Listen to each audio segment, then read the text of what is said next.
Hi. Hello, everybody. We're just waiting on people to show up. Hope everybody's having a good day today. Hope everybody's having a good week thus far.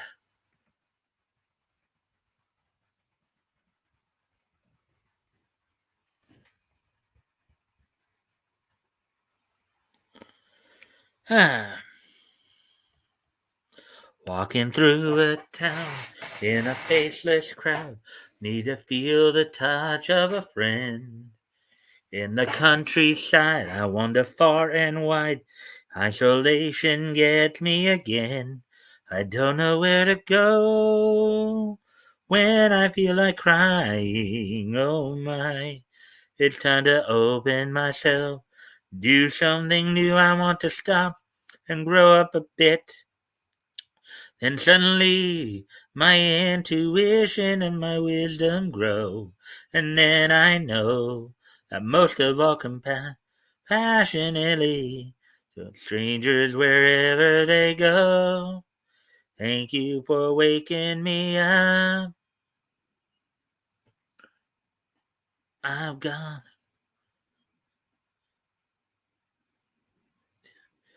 be a master is my thing. All I got to do is believe. I'm on a master quest. I want the whole world to see. Very best. 'Cause all I gotta do is believe in me. Pokemon.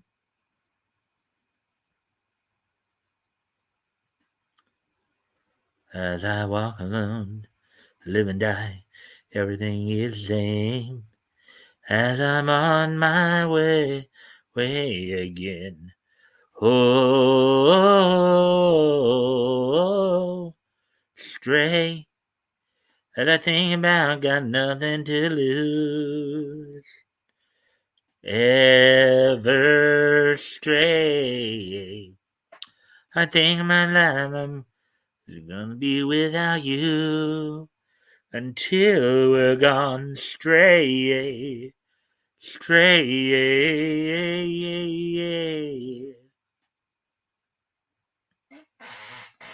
I see. Like father, like son, you're always number one. Yeah, there's buddies, there's pals. Always seem to work things out. Can't you see they're two of a kind? Looking for a real good time. Port to the Goof Troop, and we always stick together. Yeah, we're the Goof Troop, best of friends forever.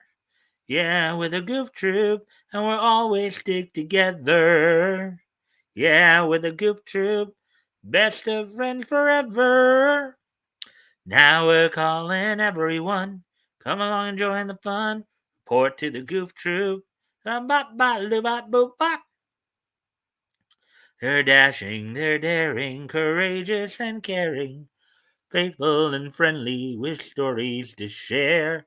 All through the forest they sing out in chorus, marching along as their song fills the air.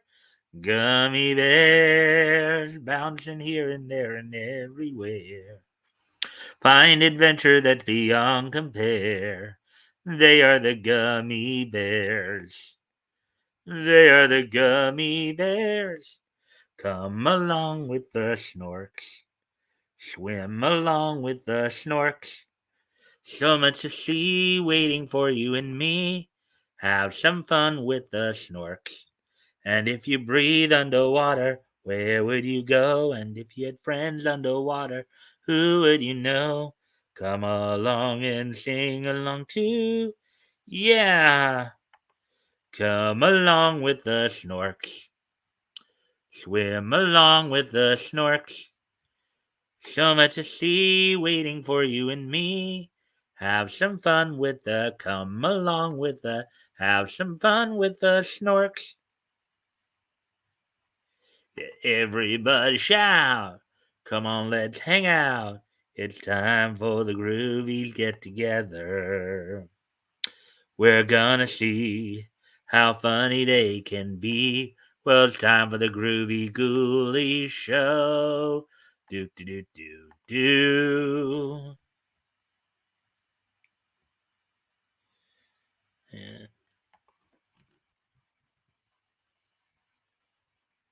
All across the watchtower. I know you're up in there. And say, one is the loneliest number that you'll ever see. One is the loneliest number you can ever be. A great American melting pot, great American melting pot, great American melting pot. Interplanet Janet is a galaxy girl, and everyone you know around the world, and every time you know, Interplanet Janet is, yeah, Interplanet Janet is. Marshall, Will, and Holly on a routine expedition with the greatest escape ever known. High on the mountains, come up tumbling down, 1,000 feet below, to the land of the lost, in the land of the lost. The Bugaloos, Lassie, and the Rescue Ranger. Hello, how you doing? We're just waiting on some more people to show up before we get started. Thank you for the like and the share. Um, do appreciate that. I hope you're having a good week thus far. Let's see. We're just past the 7 minute mark. We got a second person in here. So I'm even though I usually wait till about the 8 minute mark before going over what's on tap for tonight, I think I'm gonna just go ahead and get right into it. So we've got basically 5 articles to go through, plus some wrestling roundup, as it were. Um, Including Mark Waid apparently going back to DC to do some work for them. Carl Potts, who was one of the guys who worked on Punisher, has some things to has some commentary for us. All the articles, by the way, are on Bounding into Comics tonight, and then of course we got some Gundam news as well. So, without any further ado, I think I'm going to go ahead and get started here. Um,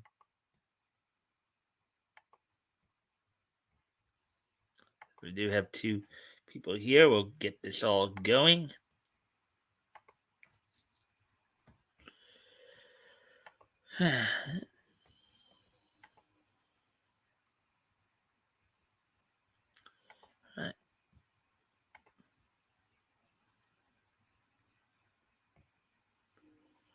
Alrighty then. So here we go. All right. So here we go. DC Comic hyped return of Mark Waid, who is back to write Superman and Batman in new World's Finest Team Up. Article by J.B. Augustine, published earlier today. So here we go. And of course, if there's anything that catches your attention that you want to comment on or whatever, feel free to make your thoughts known in the chat there. Mark Waid is back at DC Comics after a decade and a half absence. To write the character he has always wanted to, Superman, while also revisiting The Dark Knight. And of course, they have the scene here from the episode World's Finest, so many animated series, Part 1, Episode 29. Yes, Batman is part of the adventures as well in Wade's relaunch of a noted DC brand that commonly brought the Man of Steel and his Justice League companion together, World's Finest. They joined forces yet again, starting in Batman Superman World's Finest #1 by Wade, artist Dan Mora, and Tamra Bonvillain. With the added help of the Doom Patrol to deal with the fallout from a chemical attack by Metallo. So here's the cover for it right there.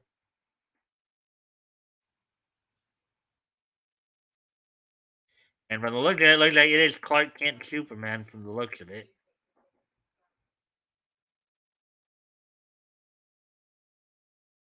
DC offers this summary of their official site. Quote, The Dark Knight, the Man of Steel, they are the two finest superheroes that the world has ever known. And they're together again in an epic new series from the legendary talents of Mark Waid and Dan Mora, unquote. It continues, quote, In the not too distant past, Superman's powers are supercharged from a devastating chemical attack by the villain Metallo. And the only ally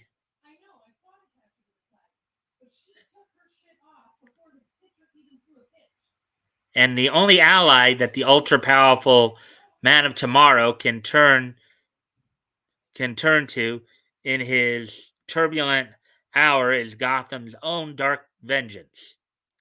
The Batman, a nearly fatal burst of power, drives Bruce Wayne to his own extreme measures to help his friend, enlisting none other than the Doom Patrol for aid. Unquote. Yeah, so it sounds like they got a real big story here planned here. Conclude the summary, quote, It's the world's greatest superheroes from the world's greatest comic book talent in an epic comic book experience that kicks off the next big events in the DCU. Get ready, it's time to soar. Unquote. And there you look like you got the guys pretty much aged. Pretty much there. This is from Kingdom Come, 1996, words by Mark Waid, art by Art Ross. Or Alex Ross, sorry. Let's see now. Let's see if you guys are all right. Well, at least you're watching, so that's good. You're enjoying the content.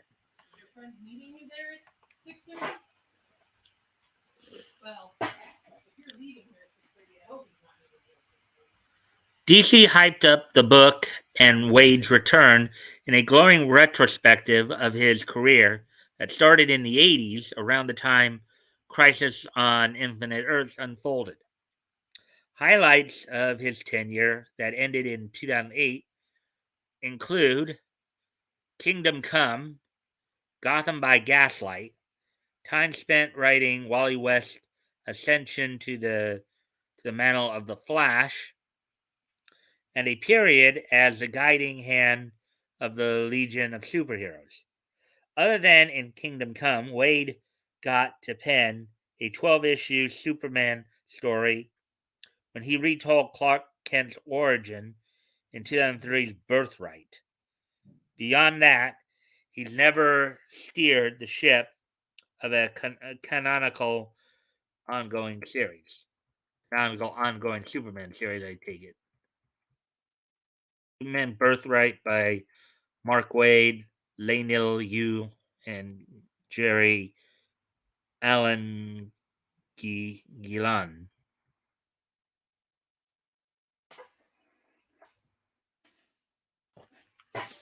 Speculation about Wade's return has been buzzing since late 2020 when it was reported his foot was in the door at DC Comics again as a contributor, at least nominally, to Dark Knight's Death Metal, The Last Stories of the DC Universe #1. Taking an extra year and a half, he is back officially at an interesting time. The company is in decline, and anyone Wade would have an issue with, such as Bob Harris and Dan Didio, has been purged from the ranks.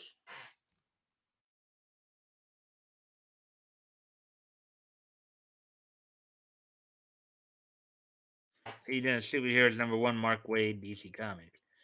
Do you have any faith in Mark Waid's new run at DC? Will be fruitful? Does the world's finest redo look like anything you'll pick up? You can sound off in the usual place. Well, depends. If he falls in line with the current management of DC, then no, it's not going to. If he decides to focus on writing good stories and not being, not trying to be a woke activist, then he should do fine. Oh, anyways, getting ready to move on to the next article then. Got a couple here where writer Carl Potts has some commentary in regards to the Punisher. Prolific Punisher writer Carl Potts reveals Disney spent $6 million on rewrites for an Alien Legion script. Article by John F. Trent published earlier today. Okay, so let's see what Mr. Potts has to say here in regards to this. Former Marvel Comics writer and editor Carl Potts, known for his work on The Punisher and specifically on Punisher War Journal, recently revealed that Disney spent $6 million on rewrites for an Alien Legion film. $6 million for a rewrite. I wonder what that's all about. Why did they need to rewrite it? In an interview on the Baron Earls show with fellow Punisher writer Mike Baron and Pistol Fist creator J.S. Earls, the topic of Alien Legion was brought up after Potts detailed a number of paintball games he played against cadets at West Point. Earls asked, quote, "Did any of the stuff influence your creation of Alien Legion or anything?" Unquote.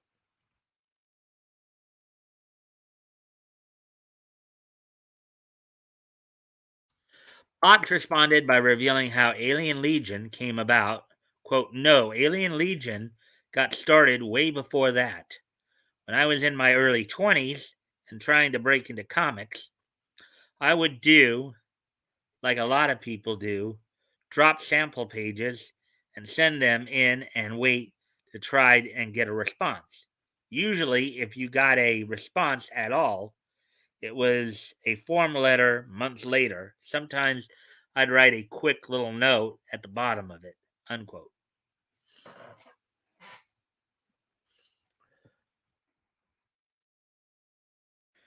Oh, but I was working on two stories at once, he explained. Quote, "One was sort of an all human foreign legion in space. Another different story was about a couple of aliens that were having a battle, and one of them had this serpentine lower body." Unquote. Basically, meaning they had what in the briefest and most layman of terms, basically what they're saying is they basically had the bottom half of their body was that of like a snake or a reptile. That's what they're saying there. So, anyways, that's good. I hope everybody's enjoying the content thus far. Quote, "And this is an example I tell my students of creativity is often juxtaposing things that you don't normally think of, whether on purpose or accidentally." Unquote. He said, quote, "But I accidentally knocked all the pages for both these stories off my bed to the floor, and they all got mixed up." Unquote. Quote, "And as I'm starting to sort them out, the light bulb goes off, and I go," in smaller quote, "Why on earth are all these guys in this spaceborne foreign legion humans. And they should be led by this guy with the serpentine lower body, unquote, he relayed. So it was an alien looking snake, basically. An alien looking snake man. He believes that they should be led by an alien looking snake man.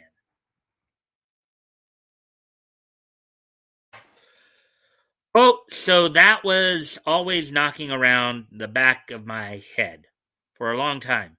I never had time to really do a whole lot with it until I got to Marvel.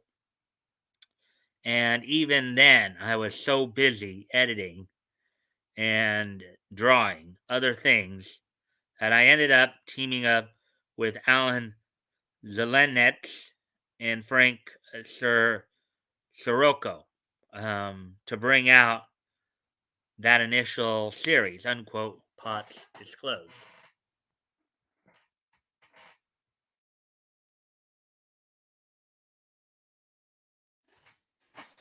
Potts then revealed the series has been optioned for live action quite a bit.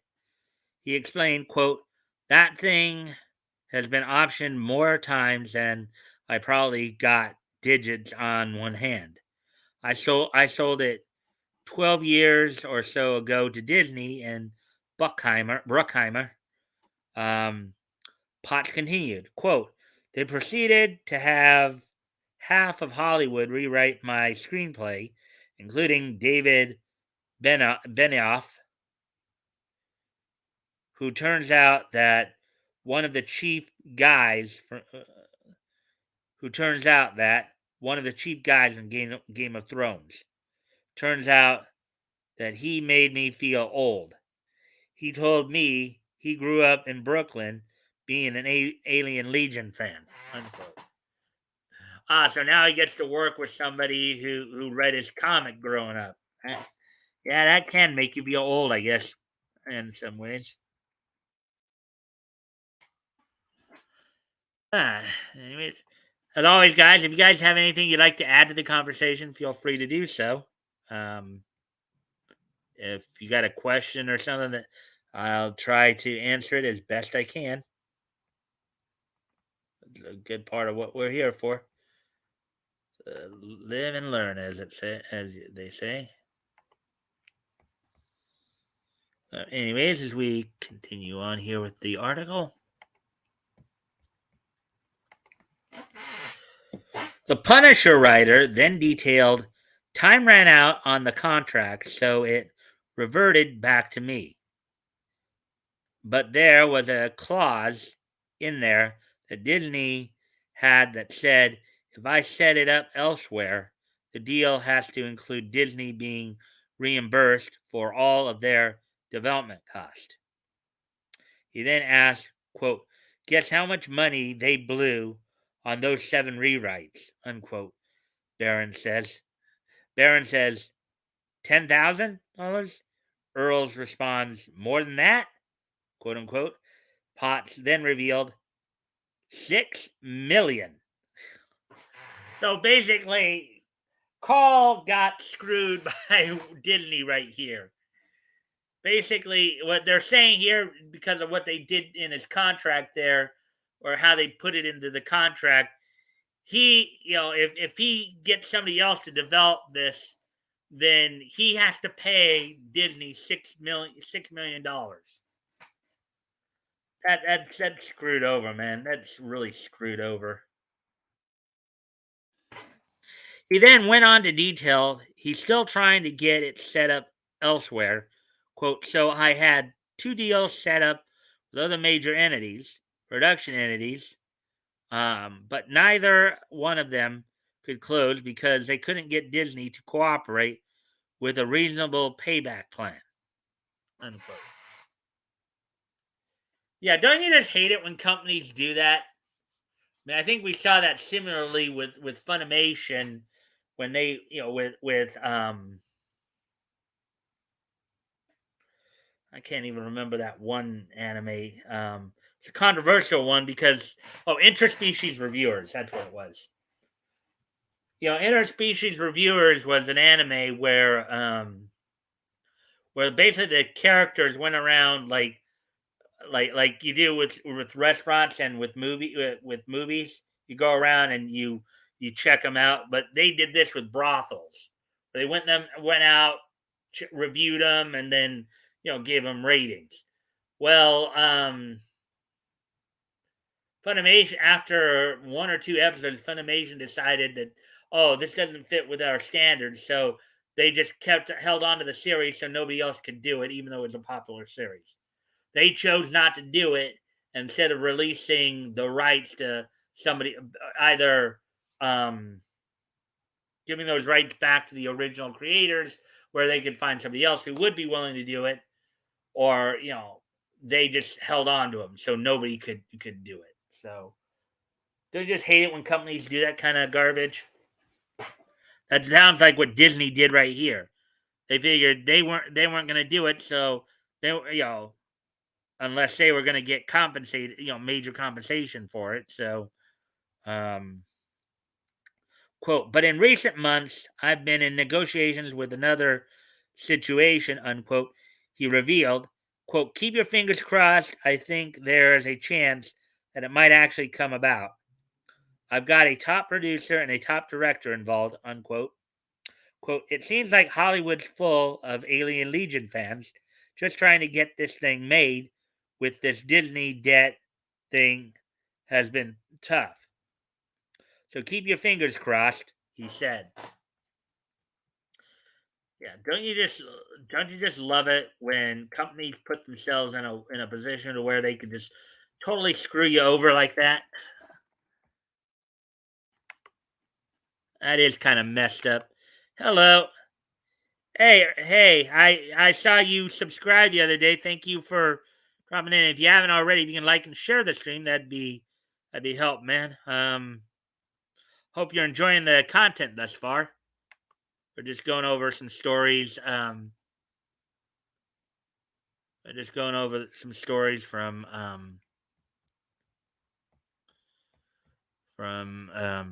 Mounting into Comics here.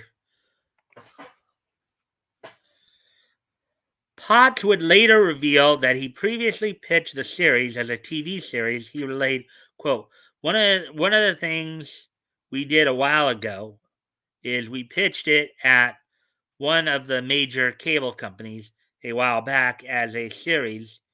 I mean, it was built as a series, so it could go either way. Quote, I think it's like, again, I'm slightly subjective on the subject, but I think it's one of those things that the universe is so big and there's so many characters that you could have any kind of spin-off and things going on, unquote, he asserted. So it sounds like he's got something that's pretty popular here that would probably make a lot of money, but Disney's getting in the way. Disney's being another woke corporation, just trying to really just mess with people.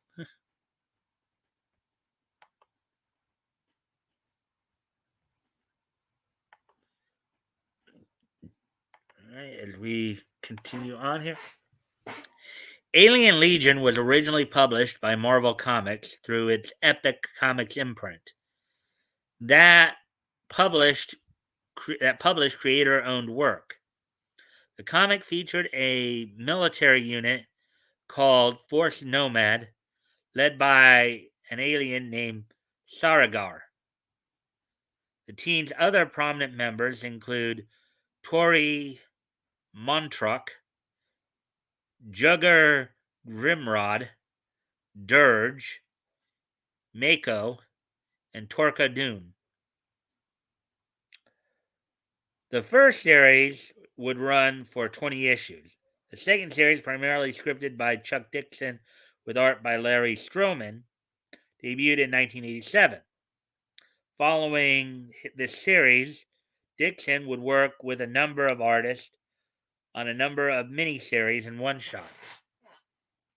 Titan Comics would eventually publish a 4-issue series titled Uncivil War in 2014 with a plot by Dixon and Potts, a script by Dixon, and art by Stroman and Potts. Alien Legion, Uncivil War. Trade paperback is, I think, what that TPB stands for. Again, if you guys have anything, you want to add to the conversation here,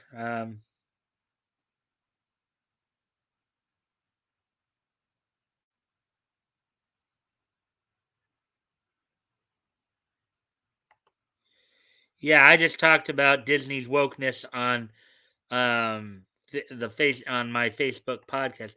Yeah, I know there's a lot of commentators who picked up on the wokeness across many medium there. Earth, Max. Um, I actually went and did watch one of your videos earlier today, one about your experiences with Comicsgate. So get like kind of an idea who you are. They are smart about the MCU, but everything else is so bad. Well, they're still pushing stuff though. They're still pushing stuff. Granted, maybe Marvel isn't sinking as fast as DC, but they're still sinking. I mean, you just go back to the New Warriors comic. Thanks, I appreciate that. Well, I wanted to get an idea of who you were. I saw that you subscribed to me, so I might go and watch one of the other. I mean, I watched. I didn't watch the whole thing. I just got a more of a less idea. I might go back and watch at least one of the other ones because another one of your videos I saw kind of caught my attention. You know about being a Christian creator without preaching. So I might go back and watch that one. So to get a better idea where your head's at. Anyways, moving on to the next article, or not next article, but moving on to the next paragraph here. In an interview with Alex Grant and Jim Thompson, Potts revealed the Alien Legion property was originally optioned for TV back in 1996 by MGM. Back to the Future's Bob Gale wrote the pilot script. However, MGM would eventually stop development of the series because they were getting out of the TV business completely. Yes, and MGM is a legendary studio. Of course, MGM gave us, the Tom and Jerry cartoons, and a lot of those cartoons that, Tom and Jerry, Barney Bear, Droopy, you know, those. So,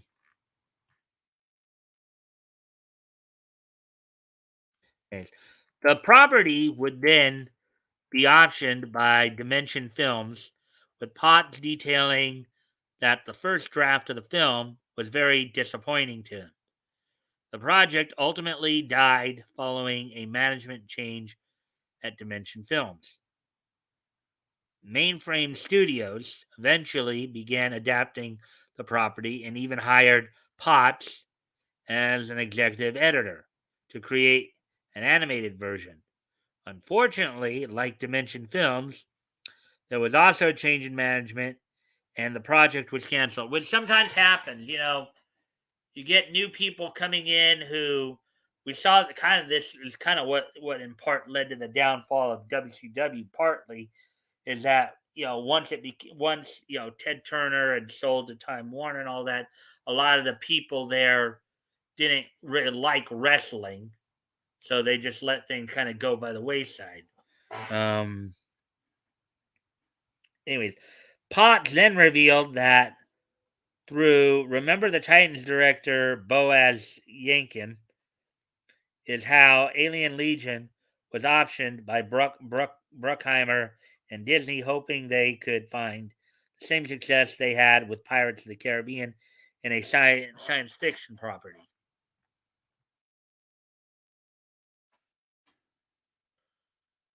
Let's see.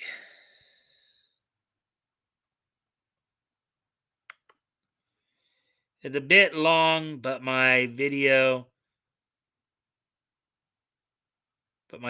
truth is about just how scary the woke left Really is. Well, hey, look, Max. A lot of people, including myself, agree with you on that. There are a lot of people. I mean, I know you more recently started interacting more with people from Comicsgate. I know Yellow Flash talks about it a lot. Tug talks about it a lot. EVS talks about it a lot. A lot of these guys talk about it. Whether they're involved in the comic side of it, or other niche areas like I am, like with anime and cartoons and all that. Um, it is kind of a big deal. So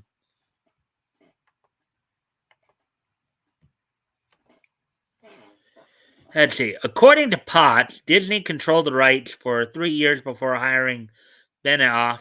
Benioff would apparently do 3 rewrites. However, none of them went anywhere. Potts would then introduce Tim Miller to Bruckheimer's people, but as Potts details, they didn't want to use Miller because he didn't have any feature film credits at the time. Their interest in Miller would change following Deadpool, and they allowed him to read the last Benioff script. Potts would then reveal that Miller relayed to him that Disney was trying to turn Alien Legion into a science fiction Game of Thrones. Miller wasn't interested in that, and Potts' contract with Disney ended, albeit he noted that the language in the contract was making it difficult to make a deal elsewhere. Yeah, again, that's just a way. That's kind of the way companies seem to work at times. They'll find ways to stick it to you even after they're done with you. Absolutely. Yeah. What do you make of Potts' revelation about how much money Disney spent on rewrites for a script they never even used? Are you in? Well, I think they made it to where they're either going to do business with them or not do business at all. That that's the I think that's what Disney was trying to trap him into. Like, you can go try to make this movie elsewhere, but you're going to pay us, you know, for what we did, if you do. I think that was just an outright trap that he unfortunately got suckered into. That's what it seems like here to me, anyways. You want to add any comments to that, Max, on that? Um, Before we get ready to move on to the next article here, give you a few seconds here to respond.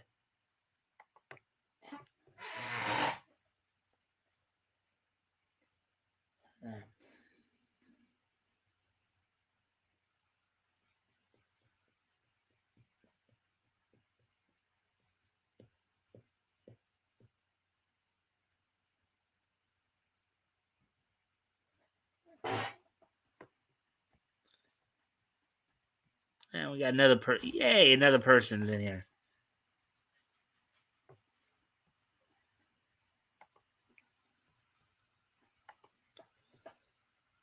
I don't about I don't doubt they do it.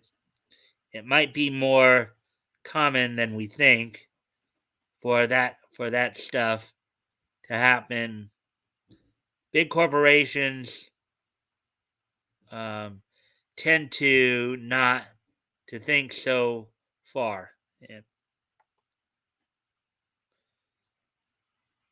As a delay took me a second to write that. Yeah, I know.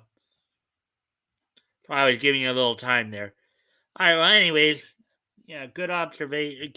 And I've seen, as I've mentioned, I've seen it before too. So I've given a couple of examples of that happening where, like, for example, Funimation did it with interspecies reviewers, and then Time Warner, the people at Time Warner kind of did that to WCW years ago. So, you know,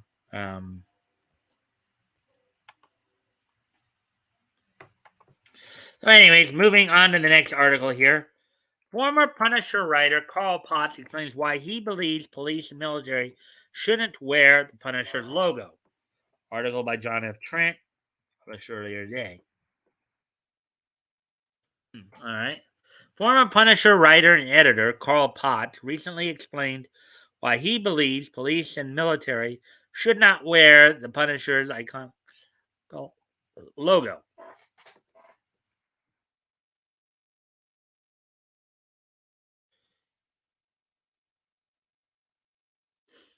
Potts expressed his opinion during an appearance on the Baron Earls Show YouTube channel, hosted by former Punisher writer Mike Baron and Pistol Fist creator J.S. Earls. All right, yeah. Well, Mike Baron and Carl Potts probably worked together a bit on.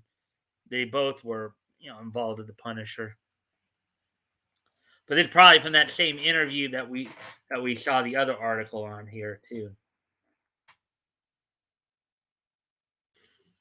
All right.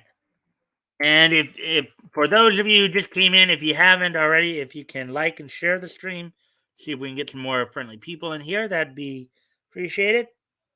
I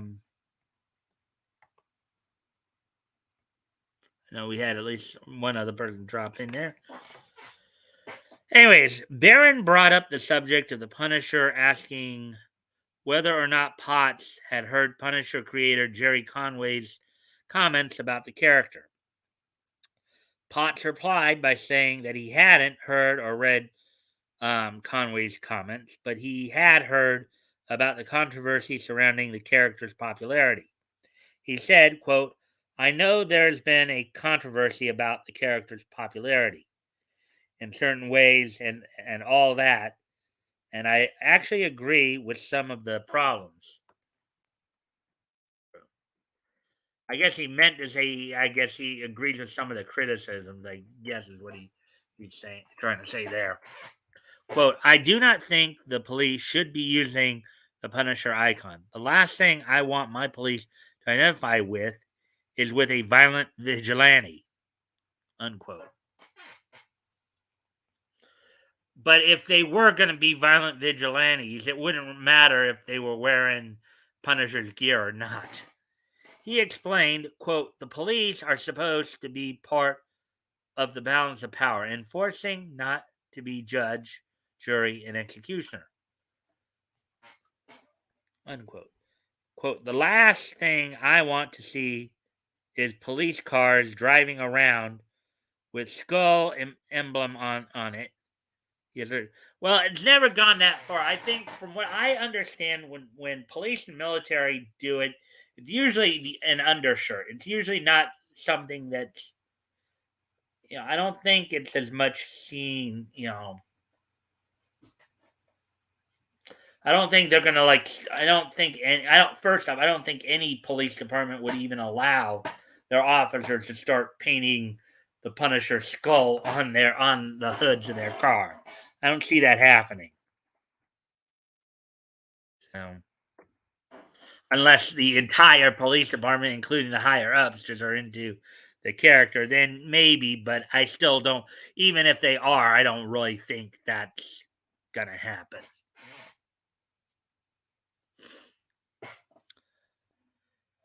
Potts then shared his opinion about the military using the symbol. Also, quote, "Also, even though it's probably not quite as bad of an objection, I don't think the military should be using that skull emblem strictly related to the military. Its biggest connection would be with the SS, and I don't want our soldiers being associated with the SS." Um, I'm guessing that what he may be talking about is like the Germans' secret service of World War II. I guess that might be where he's going with that. I guess.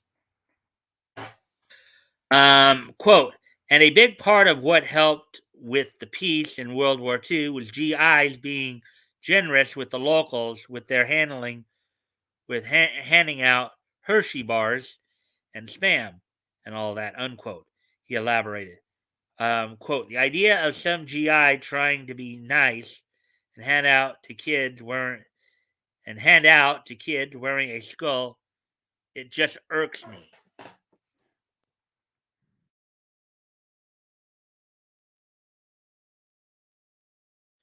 Yeah, but again, I don't know if they're like if they're wearing it outright, in front of their. I think if they are wearing it, I would think they might be wearing it as an undershirt underneath their uniform.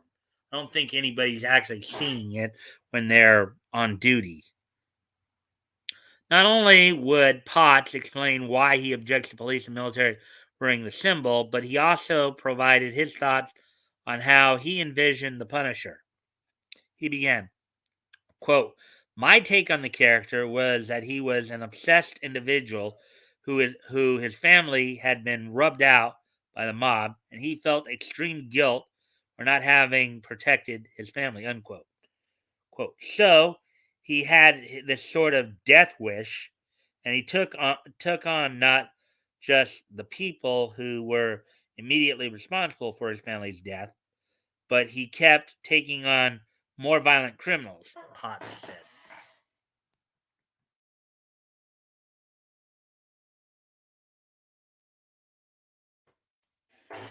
He elaborated, quote, he took no satisfaction in it. Um, he never kicked back with a beer after a mission accomplished and felt accomplished or anything like that. It was just to the next one, on to the next one, unquote. Quote, at some point he'd be killed or maimed and be rewarded for what he should have been rewarded with for failing to protect his family. He proclaimed. Hmm. So kind of like a hero with a death wish is what I guess was Potts' interpretation of the Punisher. You know, we get the idea that he's trying to he's trying to punish criminals, but according to Pot, or at least in Pot's view, he was more like trying to punish himself. So let's see what to say here, Max. Let's see. Punisher is a strange character anyway. I talked about him today too. There is a way to do him kid friendly. My favorite version of him was from the 90s Spider. Yeah, I remember that too. I had never read the Punisher comics, mind you, but I did watch that cartoon as well. There, Max. So I gotta go. I'll try to tune in again. Sure. All right. Well, hey, well, I know you're probably gone now, but um, come back Friday because that's when we're doing our historical comic retrospect. I think you'll enjoy that if you have a chance to come check that out. Let's see. Let's see. Yeah. Let's see now. Quote, and he usually denied himself any personal interactions with others because on the few times he would do that, inevitably they would meet a horrible fate because of their association with him. Unquote, he detailed.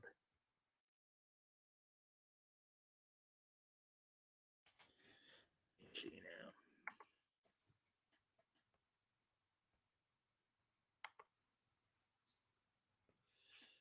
All right, well, I seem to be the only one here, apparently.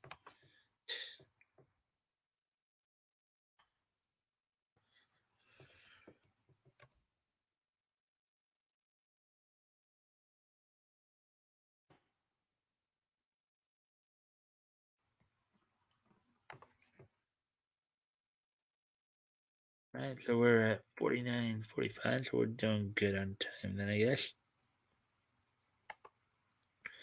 Okay, quote, it was like a cathartic ride for viewers because the character got to do things that we can't do in real life, which is go after some of these violent criminals that somehow escaped the justice system and things like that, he stated.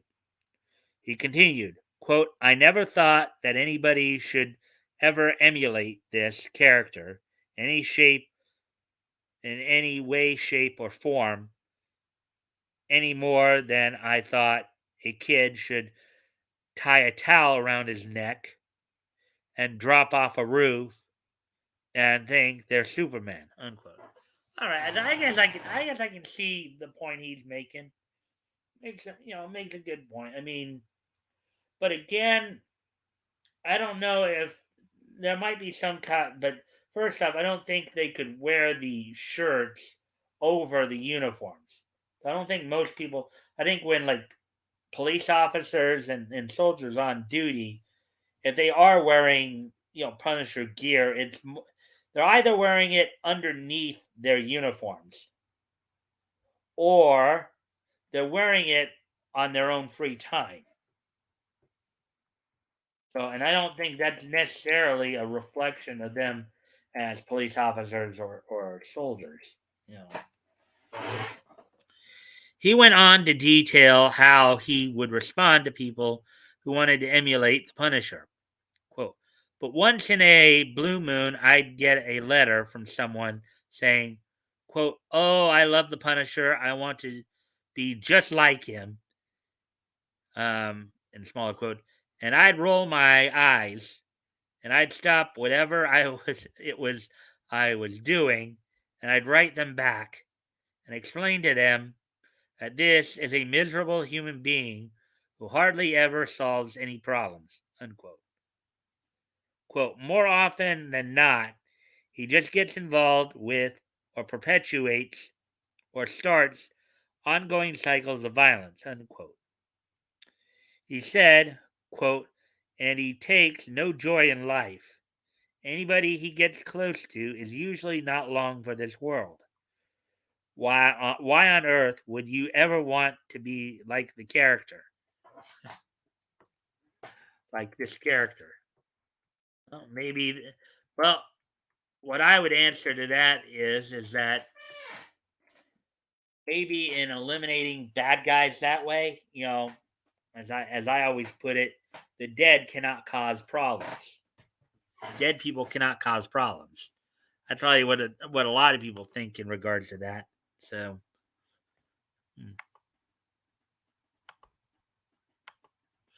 anyways, as we move on here, quote, what worried me is that for every person that wrote in said something like that, how many others had a similar feeling but did not bother to write in, unquote, he stated.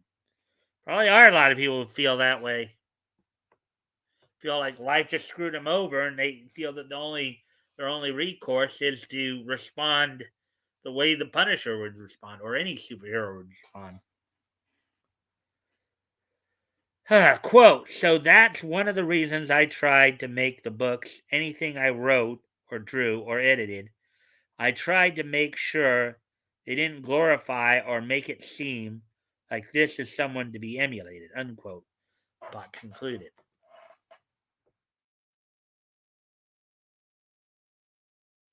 Potts had previously shared much of his opinions of the Punisher in an introduction to Stephen Grant, Mike Zeck, and Mike Vosberg's four-issue The Punisher, run collected as Punisher Circle of Blood. Potts was the editor on the book. Potts wrote, quote, obviously he's a man obsessed. It would be one thing for him to avenge his family by killing those directly responsible for the deaths, but why does he go after all criminals? Unquote. Well, I mean, you could ask that same question of Batman, right? Batman's kind of the same way, Now, Grant, maybe not the exact same way because Batman doesn't use guns. He does, he does, Now, Grant, maybe his golden age, maybe some of his early stories he did, but for most of us, the Batman we know, never went to that extreme. Um, But Batman has a very similar story to the Punisher there in that regard. Basically, going on a vengeance tour against criminals. Even beyond just the ones who were directly involved in his parents' murder. Quote, he feels guilty for not being able to protect his own family. He not only needs to avenge them, but he needs to be Punisher for failing them. I think that's supposed to be punished, not Punisher. That's a typo right there. Potts answered his own question. He went on to elaborate. Quote, he punishes himself by constantly putting himself into dangerous situations when he takes on criminals. This way, he cannot lose. Either he wins and kills more of the types who killed his family, or he gets killed, pays the penalty for failing to protect his own. It's an odd deal. It's an odd death wish. Well, okay. I think it's supposed to say wish, but they spelled with here. So another typo here. And of course, they forgot the ending quotation marks as well. Quote, this obsession also denies him any real life or relationships. This is also a punishment, he asserted. And this kind of, now Grant, again, not to the same extreme, but it's kind of what Batman goes through too. Batman doesn't really have a lot of long lasting, granted, the Golden Age Batman did. He eventually married Selina Kyle. But in later versions of Batman, never really had a stable relationship for too long. He had his love interest, have like not just Selina Kyle obviously and Silver Age, but also Vicky Vale, Linda Page. Let's see,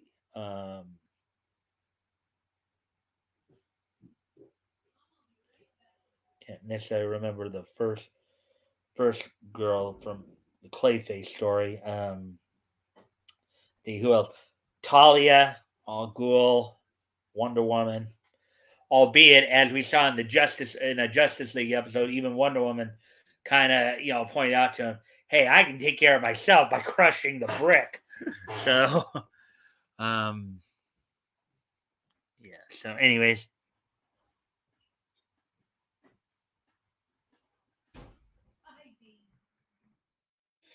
before we're getting on, that was the end of the article.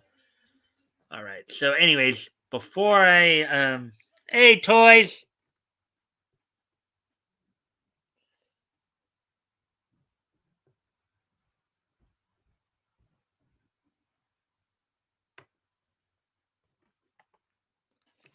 If you're the hero, torture the villain. If you're the villain, torture everyone except. I think you or are you saying except except as opposed to accept. Anyways, things are getting a little dim in here, so I gotta do some things with the lighting here. So, turn on some music here while I take care of that, and I'll be right back, and then we'll move on to some anime stories.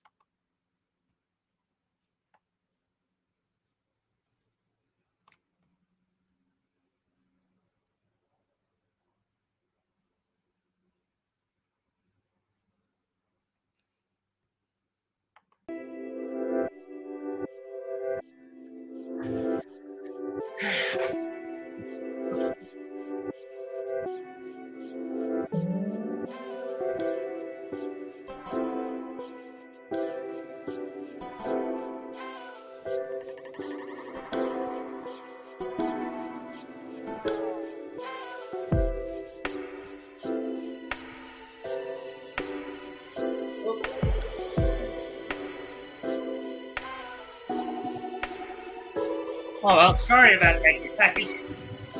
I forgot to turn off the camera there and the mic. Oh well. Oh well, that sometimes happens. Sometimes you get a little.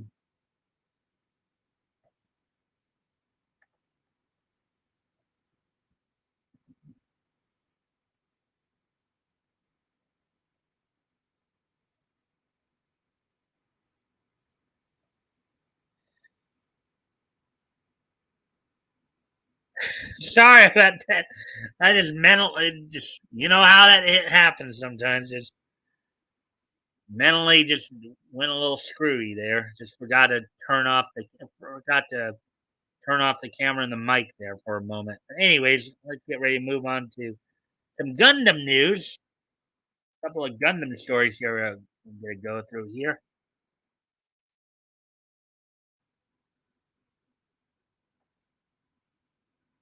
So anyways, do you thank every people for being here to watch.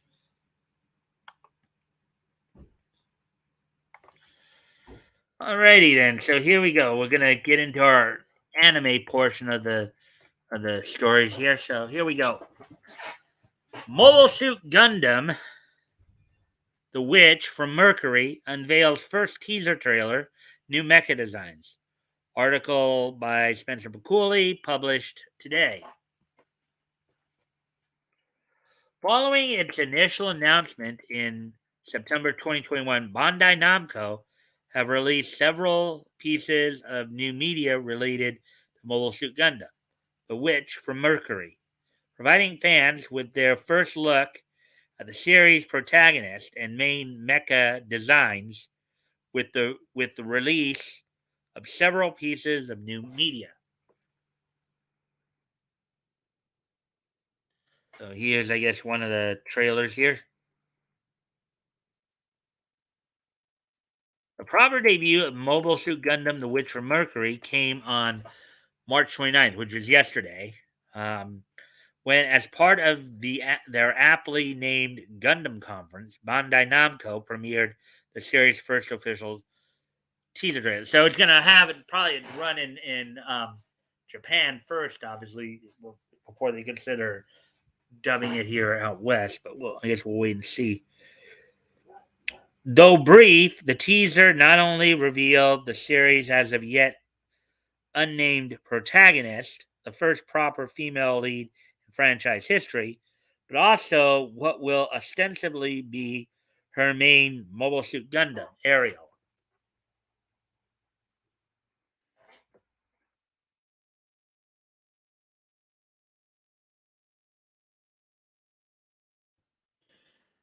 Let me check over here. But looks like we're still good on the signal, I guess. See any issues there? Alongside this teaser trailer, Bandai Namco also released the series' first key visual, similarly depicting the quote the main character and the main character machine of this work. All right. Well, let me see. I got to go take care of my dogs. I'll be right back. I will try to will remember this time to cut off the camera before I step away. So I'll be right back. Uh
Right, I'm back, so we'll continue on with the story here.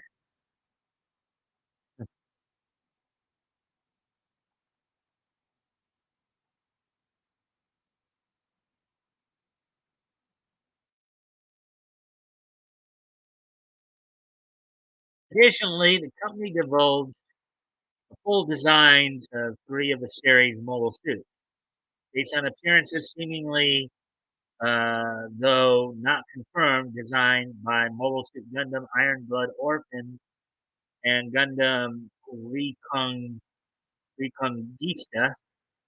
G. Mechanical illustrator Ipe Gyobu, including aforementioned Gundam Ariel.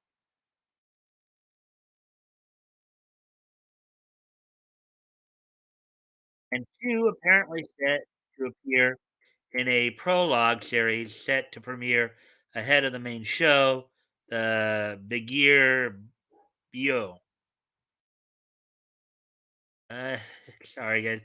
Excuse me one more time. Chloe's at it again. I gotta go. Gotta go tend to her. I'll be right back, but I will remember to do all this.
All right, I'm back. Sorry about that. That goes sometimes. Anyways, all right. So let's continue on with the article. And Gundam Liftress.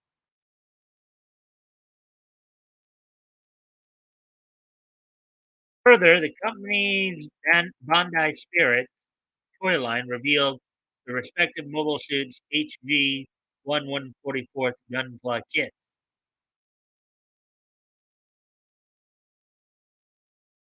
As of writing, no price or release date has been announced for these models.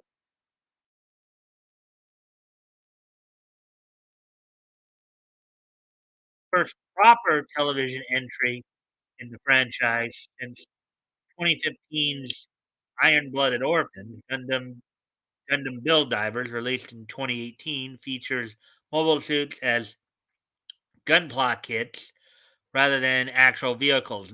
Much in the same vein as Gundam Build Fighters.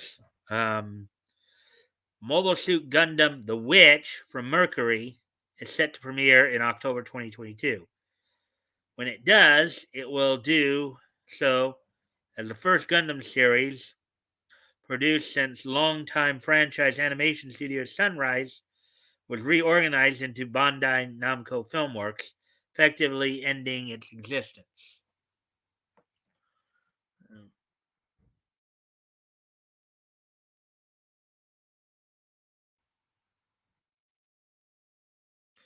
Are you excited for a new Gundam series? Let us know your thoughts on social media or in the comments down below. The series is probably one of the most popular of all time. A lot of people get into it, into many of its incarnations.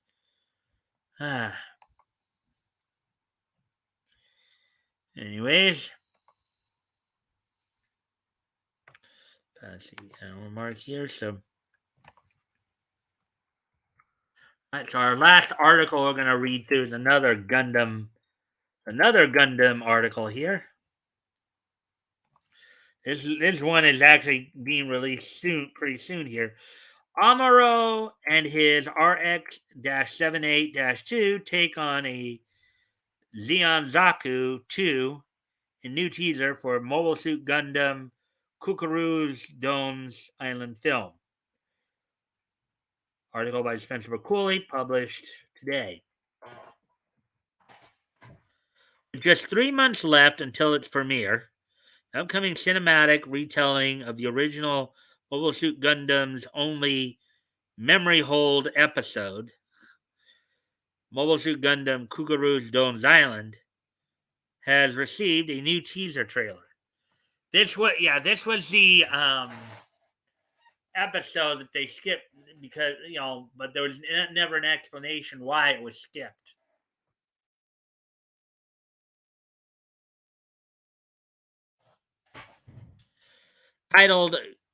Titled in small quotes, Gundam, Can You Defeat the Zaku?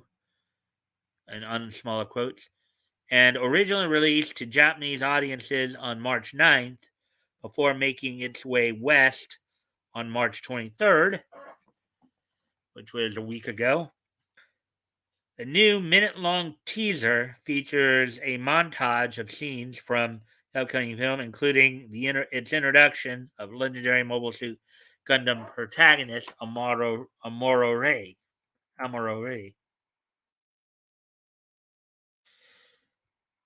Wow, even the anime. Wow, look at that. Now, this is supposedly from the movie here. Look at that. The animation even looks closer to the way it looked back then. Back when it was originally came out in 7980. A fight against a principality of Zeon Lagoon, possibly connected to Dome and Amuro's fight against the same type of unit in the original Source episode.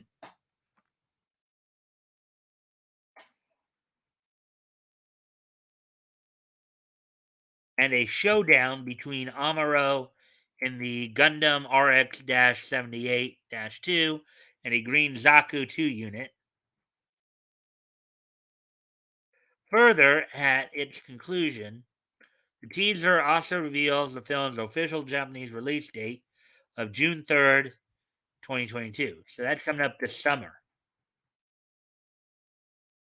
A previously released key visual for the film, illustrated by Yoshikazu Yasuhiko, the film's director, and the mangaka behind Mobile Suit Gundam The Origin, and its relevant spin-off, Mobile Suit Gundam The Origin MSD Kukuru's Domes Island, features images of Amuro's Gundam RX-78-02 and the Zaku 2 belonging to the film's eponymous centerpiece, Kukuru's Dome, superimposed over an image of the former's pilot.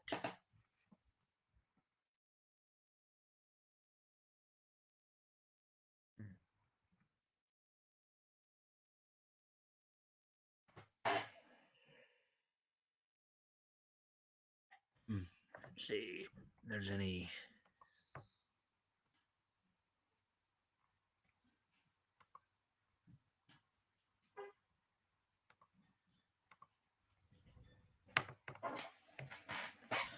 As suggested above by Yasuhiko's involvement with the film, Mobile Suit Gundam Kukuru's Domes Island will serve as an adaptation of the mangaka's Mobile Suit Gundam: The Origin MSD Kuguru's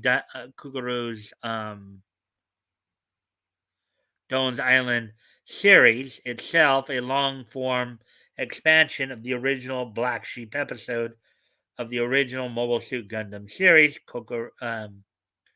Kuguru's Doan's Island.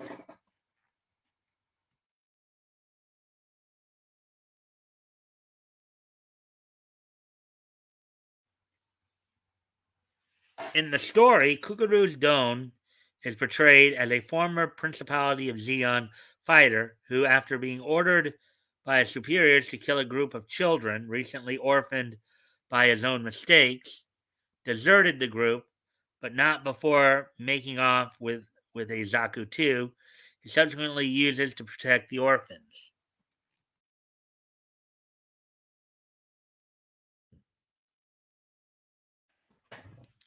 Sometime later, Amuro stumbles upon Doan and the kids hiding out on an island, only to be met with understandable suspicion and request to surrender from the former soldier.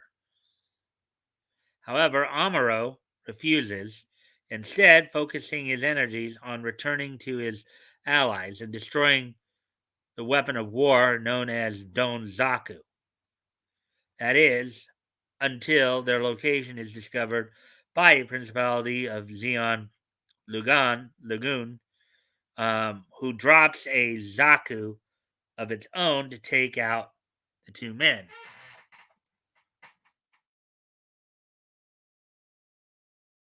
The end.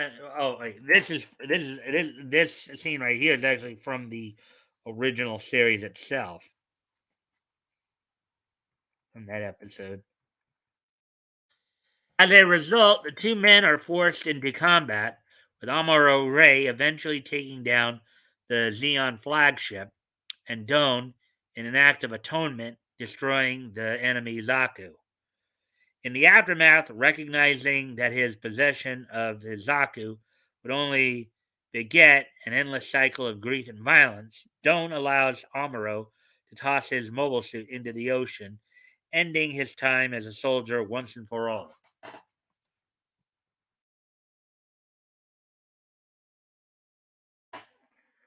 Here's from the episode.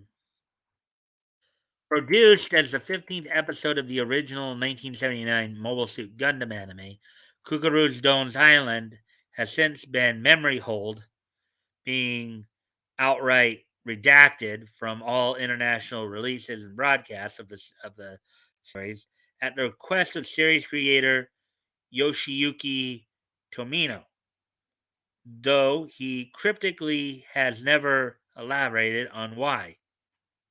Quote, I asked that it be skipped, unquote, Tomino explained during a Q&A held during the 2002 Anime Expo New York. Quote, there's a reason, but since the staff is still alive, I can't talk about it.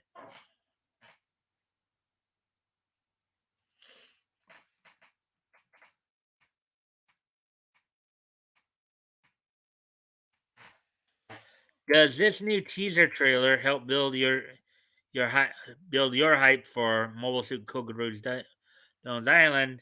Let us know your thoughts. Well, I think it does. Probably does. So, anyways, that's it for the articles. We're at an hour 19 here. Hopefully, everybody's still here.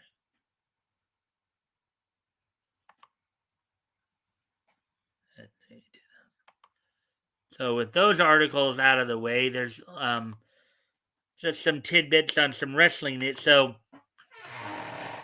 let me see. First off, on the WWE front, there now seems to be a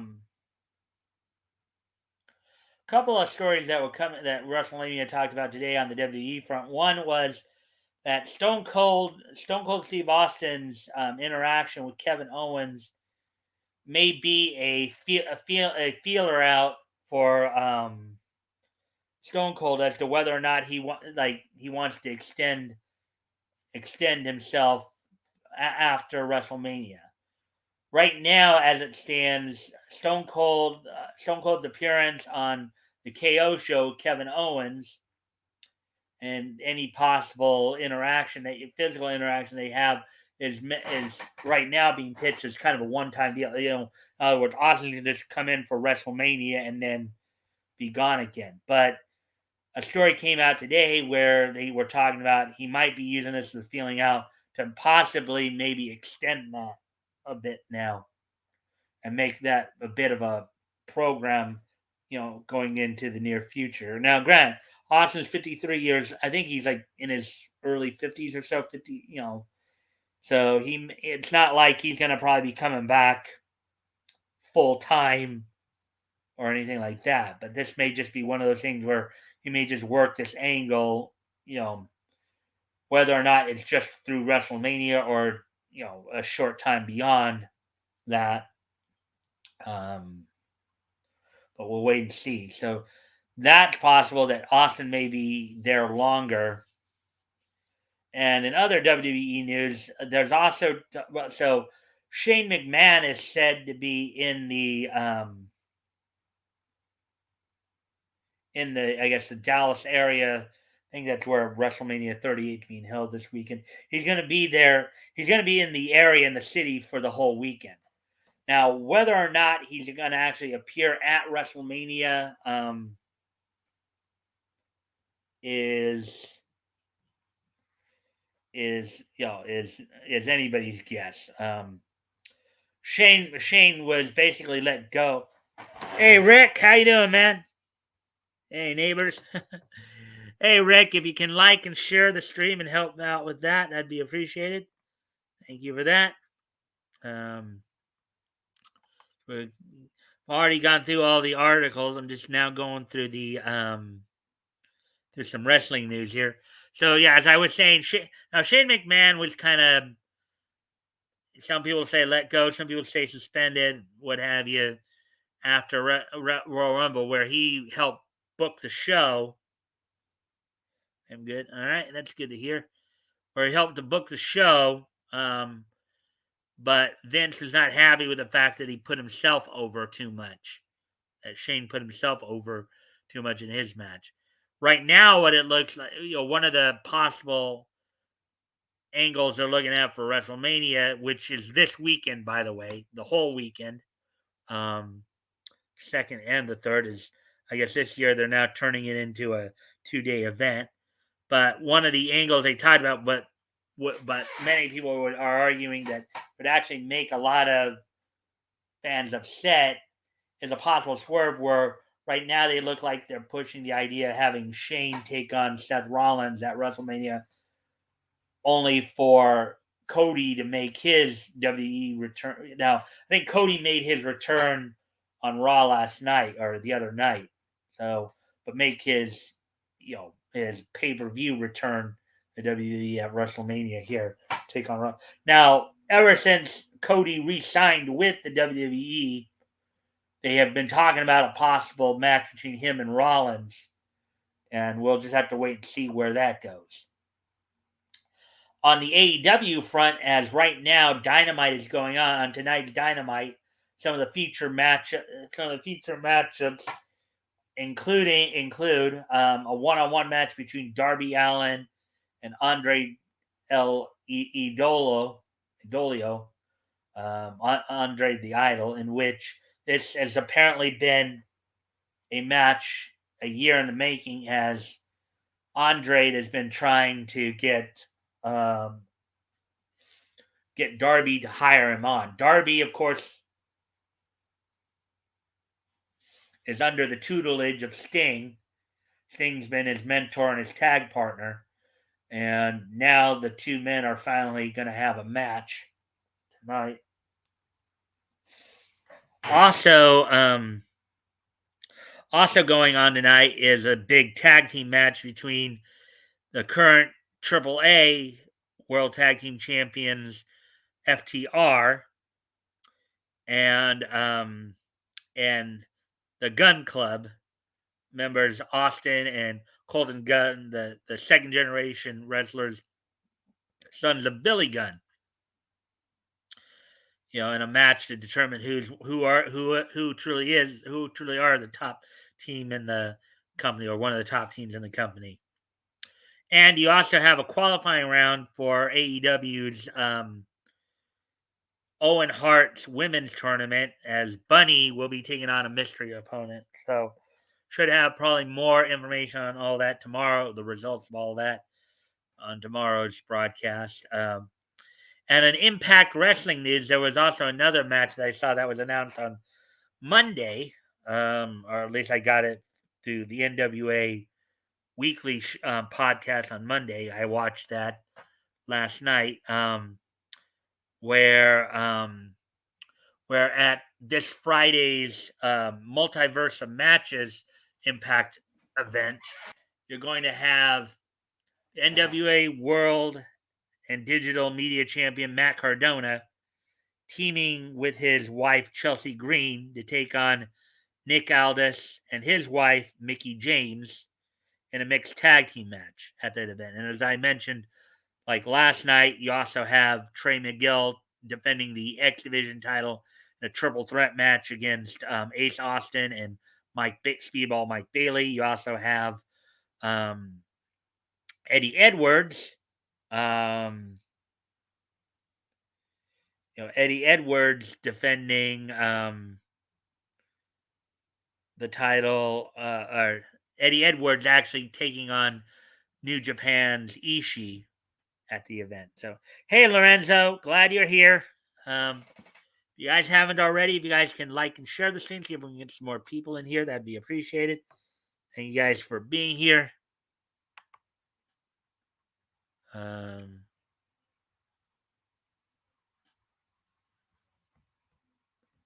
So yeah. So here's a news bit that just came in. I just got so Tony Storm made her AEW debut tonight, defeating Bunny to advance in the Owen Hart tournament. So that one looks like it's going to be an interesting one. So the Owen Hart Foundation tournament. So there you go. So that's pretty much all the news I have for you guys tonight. We're coming up on an hour and a half here. Yeah, Rick, Lorenzo, you guys just got here on the late end, but I'm glad you guys came. Can always go back and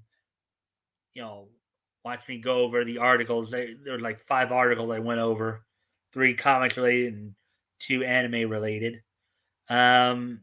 Unless there's anything else you guys want to talk about or anything like that, I guess it would be a good time to start winding things down a bit, and get ready for this day in each history. Unless there's anything else you guys wanted to talk about or ask about or anything like that, give you guys a few minutes to respond.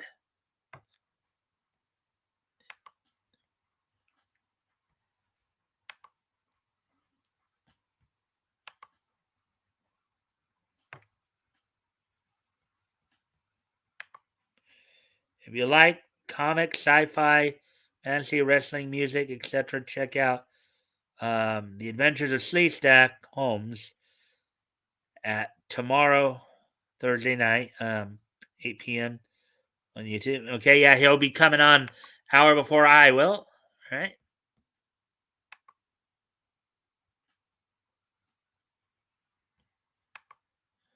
All right. Yeah. Guys, we have a bunch of cool guys here coming, Lorenzo, Rick, and Cross Comics, Toys. Check out their channels.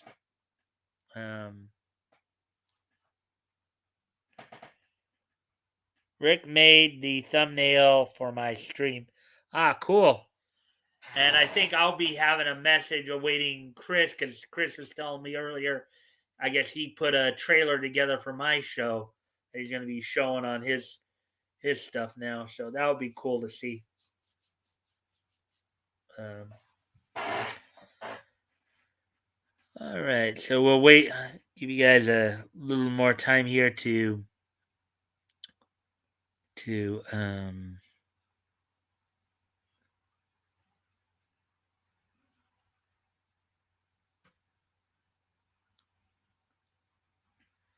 alrighty then. I think it's a good time to start wrapping up. We're gonna go ahead and do this day in each history. Today being Wednesday, March the 30th. We'll go ahead and take a look back on this day in each history. History!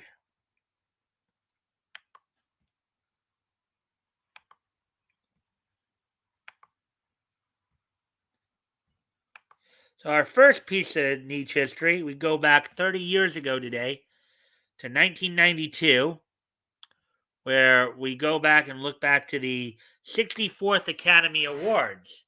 As at that event, Beauty and the Beast is the first animated feature film to be nominated for the Academy Award for Best Picture during the 64th Academy Awards.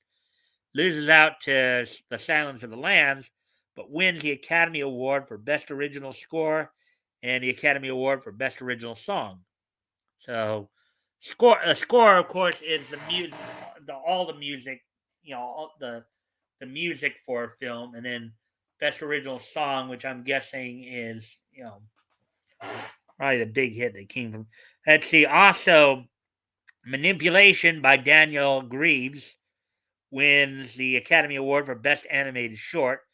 Then Roy Harryhausen, who was an animator and special effects artist who did like the animation for 1949's Mighty Joe Young, wins the Gordon E. Sawyer Award, aka Lifetime Achievement Academy Award, for his entire career. So there we go. So those are some of the highlights from the 92 Academy Awards for in terms of the animation side of it. So we're going to get ready to move on here. Just looking over 2002, 92, and then 2012. Okay. All right. So, anyways, moving on to the next.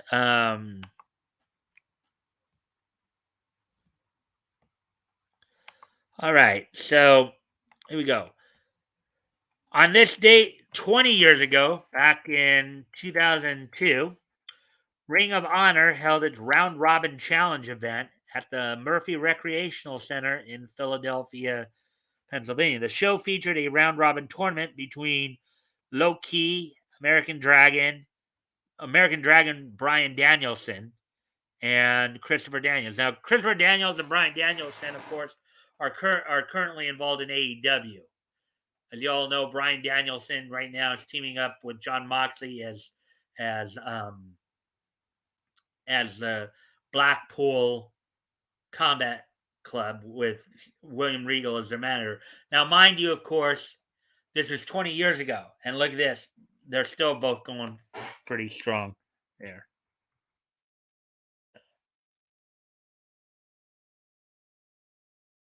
So, of course, among the round robin tournament, Christopher Daniels defeated American Dragon in the first match of the tournament.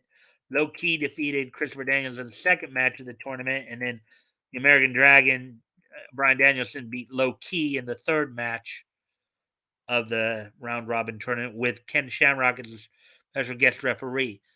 Among the other matches include the SAT, known as the Spanish announce team of Joel and Jose Maximo, defeating Red and Brian XL and Divine Storm in a Lucha Libre style elimination tag team match.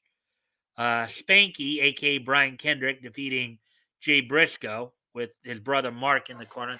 The Briscoes, who just won the Crockett Cup like a week ago, this past Sunday, back on the 20th in Nashville, and who are the current ROH tag team champions.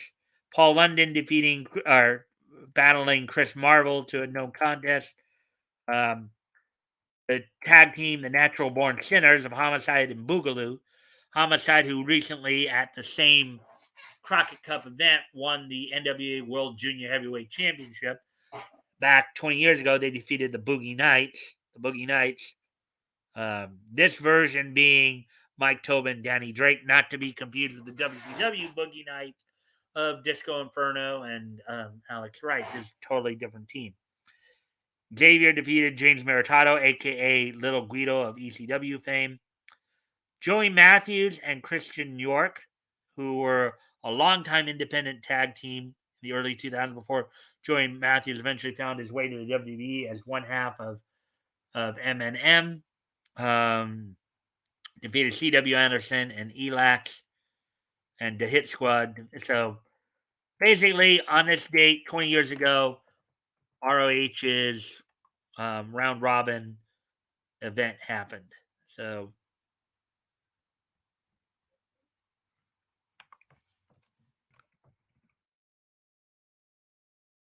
anyways, as we move on with the, we get ready to move on with more history here.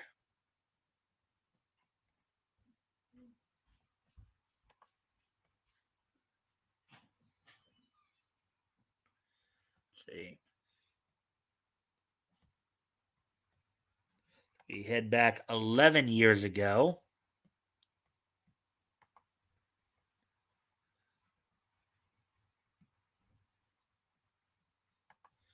On this date, 11 years ago in 2011, the 875th issue of Detective Comics went on sale on this date in 2011. Now, I believe this is volume one, still part of volume one. Let me just double check here. Yeah, this is part of volume one. Ran for 881 issues. So basically on this date in 2011, the 875th issue of Detective Comics went on sale on this date, featuring Batman, Lost Boys, the story Lost Boys, written by Scott Snyder, with art by Francesco Francavilla, and lettered by Jared K. Fletcher. So there we go with that one. And then finally, the last piece of niche history here. On this date, 10 years ago today, the Satellites anime series Symphogear ended its initial run on Symphogear ended its initial run on Japanese television. So the anime series Symphogear completed its run on this date in 2012, 10 years ago today. So, anyways, all right, guys. Well, I thank everybody for being here tonight. I hope you all had enjoyed the content. And don't forget, of course, this Friday is our historical comic retrospect. Batgoat should be here hopefully, and we'll be doing starting our December 1938 coverage. So until then, guys, thank you again, and I will see you tomorrow. Bye.